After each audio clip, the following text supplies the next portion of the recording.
গোপাল আর ধৈর্যের জাদু। সকালের হইচই। জঙ্গলের খোলা মাঠে সকালটা শুরু হয় চেনা কোলাহলে। মোটু গাছ থেকে লাফ দিয়ে নেমে চিৎকার করে বলে, আজ আমি রেস জিতব, কেউ আমাকে হারাতে পারবে না। চট্ট তার নরম লেজ দোলাতে দোলাতে বলে, রেস, কিন্তু কোথায় যাব? টুনটুন বড় নিষ্পাপ চোখে চারদিকে তাকিয়ে বলে, আমি দৌড়াতে পারি, কিন্তু বেশি দূর না। এই সময় কুকু ছোট ছোট পায়ে দৌড়ে আসে, আমিও খেলবো, আমিও খেলবো। গাছের ডালে বসে টিয়া ডানা ঝাপটিয়ে বলে, আজ সবাই খুব তাড়াহুড়ো করছে দেখছি। একপাশে ধীরে ধীরে হেঁটে আসে গোপাল।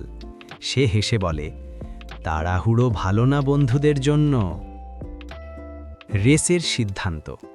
মোটু হঠাৎ ঘোষণা দেয়, চলো পাহাড়ের বড় আমগাছ পর্যন্ত রেস দিই। চট্ট উৎসাহে বলে, ইয়া, মজা হবে। কিন্তু গোপাল শান্ত গলায় বলে, আমি ধীরে চলি, তবু কি অংশ নিতে পারি? মোটু হেসে বলে, তুমি তো পৌঁছাতে পৌঁছাতে রাত হয়ে যাবে। কুকু একটু চিন্তিত হয়ে গোপালের দিকে তাকায়। ঠিক তখনই ঝোপ থেকে বের হয় বুলু। একটা নীল রঙের শামুক, চকচকে খোলস, মিষ্টি হাসি। বুলু বলে, আমি তো গোপালের থেকেও ধীরে, কিন্তু আমিও রেসে নামছি। সবাই অবাক। টিয়া হেসে বলে, আজ মনে হচ্ছে ধৈর্যের পরীক্ষা হবে। রেস শুরু।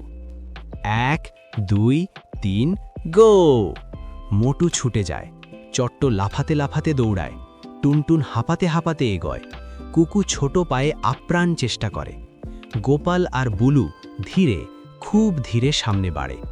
হঠাৎ জঙ্গলে ঝড়ো হাওয়া ওঠে। মোটু একটা গর্তে পড়ে যায়। চট্ট গাছের ডালে আটকে যায়। টুনটুন দিক ভুলে ফেলে। ধৈর্যের ফল।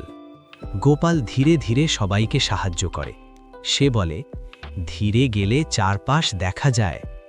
বুলু খোলসের আলো দিয়ে পথ দেখায়। সবাই আবার একসাথে এগোয়। শেষে দেখা যায় আম গাছের নিচে সবাই একসাথে পৌঁছেছে। শিক্ষা ও হাসি।